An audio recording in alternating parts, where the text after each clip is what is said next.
Boa tarde a todos. Hoje nós vamos discutir uma questão que é fundamental não apenas para a bioética, mas para todos que estão envolvidos com produção científica, ética em pesquisa, né?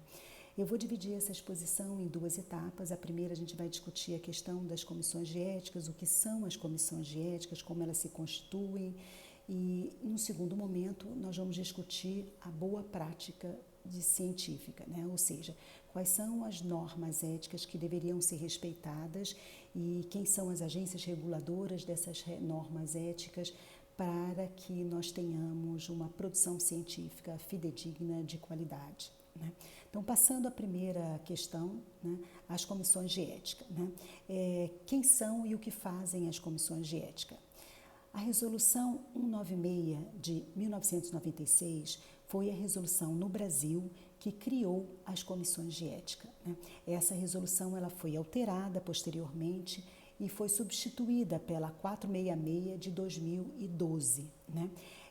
Essa resolução criou as comissões de ética em pesquisa, os CEPs, e também a Comissão Nacional de Ética em Pesquisa, o CONEP, que é uma das integrantes, uma das comissões em que integram o Conselho Nacional de Saúde, o CNS. Tá? Os CEPs, o que são os CEPs? Os CEPs são instituições de ética que foram criadas para regulamentar a pesquisa com seres humanos. Hoje em dia, qualquer pesquisa realizada que envolva seres humanos precisam passar por uma comissão de ética. Essas comissões elas estão formadas em várias instituições, né? E envolvendo instituições diretamente de pesquisa, como universidades, mas também hospitais, empresas da rede pública e assim sucessivamente, né? Quem integram os CEPs? Os CEPs são integrados por profissionais de diversas áreas, pesquisadores de diversas áreas do conhecimento, né? E também são integrados por representantes de ONGs e representantes da sociedade civil e os representantes dos órgãos específicos dos usuários dos serviços, né? Então, se você tem um hospital, nós temos essa equipe formada por profissionais da área de saúde e também por pessoas de outras áreas que integram aquela instituição e por indivíduos da sociedade civil que são os usuários do sistema, né? Essa multiplicidade de participação é o que garante às CEPs uma pluralidade de valores, uma pluralidade também de identificação de problemas e de percepções das vivências que estão envolvidas, né? E as comissões de ética em pesquisa, propriamente dita, né, elas vão avaliar os diversos projetos que são colocados numa plataforma única chamada Plataforma Brasil. E a Plataforma Brasil, ela é uma plataforma em que o pesquisador, junto com sua equipe, né, apresenta as principais características do projeto e os possíveis ônus que eles poderiam gerar aos indivíduos que estão envolvidos com a pesquisa. Apresenta também uma caracterização do que vai ser feito com o resultado, onde vão ser armazenados dados, e todas essas informações elas são avaliadas por um comitê que liberam ou não a pesquisa e podem liberar com pedidos de reformulação. Então, esses CEPs, eles incluem várias áreas. Nós temos os CEPs de ciências humanas, nós temos os CEPs da área de saúde e assim sucessivamente. As pesquisas são direcionadas justamente para o CEP responsável pela avaliação, geralmente o CEP mais próximo ao pesquisador ou ao programa do qual ele participa, né? Bom, a Plataforma Brasil, então, é uma plataforma única que permite que essas pesquisas sejam controladas e seus resultados sejam avaliados, sua metodologia, a metodologia da pesquisa empregada, assim como o ônus aos participantes, possa ser gerenciado por toda a população, né? Paralelamente a essas comissões que dizem respeito à pesquisa com seres humanos, nós temos também comissões que envolvem a pesquisa com animais, né? Essas pesquisas, as comissões criadas para pesquisas com animais, elas foram introduzidas a partir da Lei Arouca, que é a Lei 11.794 de 2008, né? E criou 2 tipos de comissão. Né? Nós temos, no primeiro momento, um comitê de ética de uso de animais em pesquisa, que são os CEUAs, e os CEUAs eles têm as mesmas características das comissões de ética em pesquisa com seres humanos, né? Eles são parte das diversas instituições de pesquisa, cada instituição de pesquisa tem que ter um CEUA para qual ela encaminha os projetos que, de alguma forma, fazem uso de experimentação animal, né? E um órgão superior, comparado ao CONEP, é o que a gente o CONSEA, que é o Conselho Nacional de Controle de Experimentação, né? Qual a composição desses órgãos? Qual é a composição da CEUA, né? Da mesma maneira que a composição dos CEPs, a CEUA é composta por pesquisadores e ela é interdisciplinar e ela deve envolver pelo menos um representante de um órgão, de uma ONG, que seja defensora dos animais, né? Só que a Lei Arouca e a formulação da formação dos CEUAs, ela contém um elemento que é bastante não favorável aos animais, que ela permite, caso um indivíduo representante dos animais, dos direitos dos animais, seja convidado e ele recuse, a terceira recusa, a comissão pode colocar nessa vaga, né, nessa cadeira, alguém à sua escolha. Isso faz com que muitas vezes nós tenhamos várias comissões das quais não participa nenhum representante da ética animal, né? Muitas vezes, por objeção de consciência, as instituições de representação dos animais recusam participar das CEUAs justamente por entender que as CEUAs elas não são equilibradas, ou seja, há um maior número de pesquisadores, de pessoas envolvidas com a experimentação animal e apenas um representante dos direitos dos animais, né? Então, sobre o ponto de vista das comissões que envolvem avaliação de pesquisa com animais, ainda há, sobre o ponto de vista da moralidade, uma perspectiva bastante deficitária e poderíamos dizer que talvez essas comissões elas tenham surgido muito mais para legitimar a pesquisa com animais do que para proteger os animais enquanto alvo de pesquisa, né? Bom, então essa é a primeira parte, né? E agora a segunda parte a gente vai tratar das boas práticas de pesquisa científica, né? O que é a produção científica e como ela funciona, né?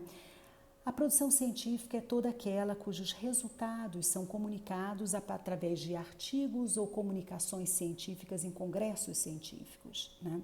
Elas seguem normas éticas, normas, por exemplo, que dizem respeito à autoria dos pesquisadores, à referência dos autores citados, sem fraude ou manipulação de dados e sempre respeitando os direitos de imagem, né? Então, essas regras são regras fundamentais que precisam ser contempladas em qualquer tipo de trabalho com pretensão científica.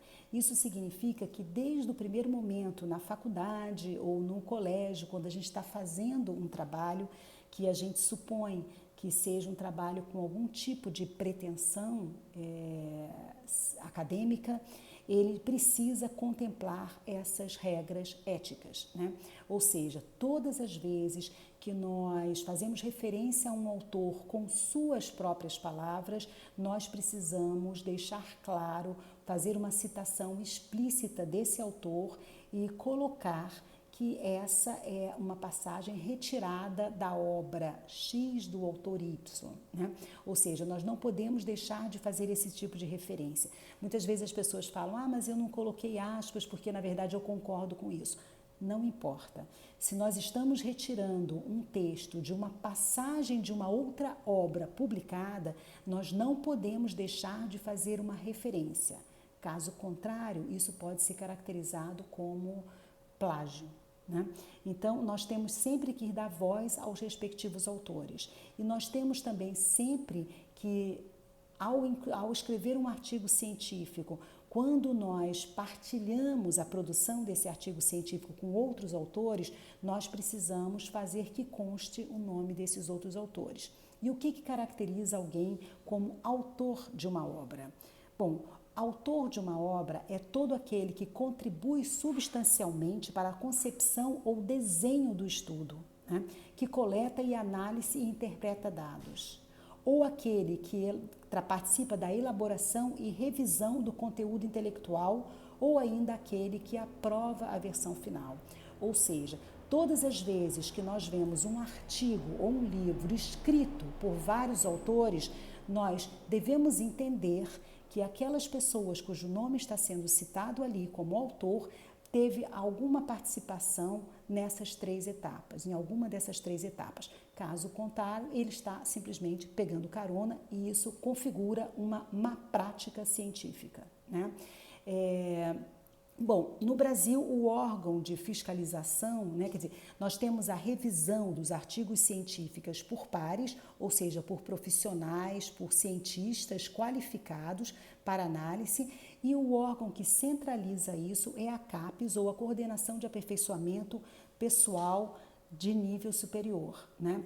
A CAPES, ela é responsável, então, pela avaliação e qualificação da produção científica brasileira, seja de revistas, seja de livros, né? E a CAPES, ela tem regras próprias para essa avaliação. Nos últimos anos, ela tem feito uma avaliação de programas a partir de uma análise quantitativa das publicações, né? E tem também incentivado que haja uma coprodução de professores com orientandos e assim sucessivamente. Ou seja, ela tem incentivado uma produção do corpo discente junto com o corpo docente dos diversos programas, né? Eu queria ressaltar que existe uma grande crítica à demanda por produtividade, tanto de órgãos como a CAPES, como de órgãos internacionais. Isso é algo que tem sido fonte de muito debate, de muita discussão entre os pesquisadores, porque isso tem gerado um grande estresse e tem facilitado más condutas científicas, né? A ideia, portanto, de que um programa seja avaliado quantitativamente, não qualitativamente, faz com que os seus pesquisadores se sintam constrangidos a publicar cada vez mais e acabam o fazendo em periódicos que não têm uma boa classificação ou acabam o fazendo de uma forma leviana, que muitas vezes envolve o colocar nome em artigos dos quais eles não têm a menor ideia do que se trate, né? Da mesma maneira, o incentivo à produção do corpo discente com o corpo docente pode gerar constrangimentos, ou seja, existe uma simetria entre o professor e o aluno e é possível que alguns pesquisadores, para aumentar a sua produção, constranjam alunos a terem seus nomes publicados em seus próprios trabalhos, né? Isso significa que são práticas que nós precisaríamos analisar com muito cuidado para que nós possamos ter uma produção científica de valor, mas que respeite também os limites da própria possibilidade de produção científica, né? Nós temos, por exemplo, no âmbito das ciências humanas, no âmbito da filosofia,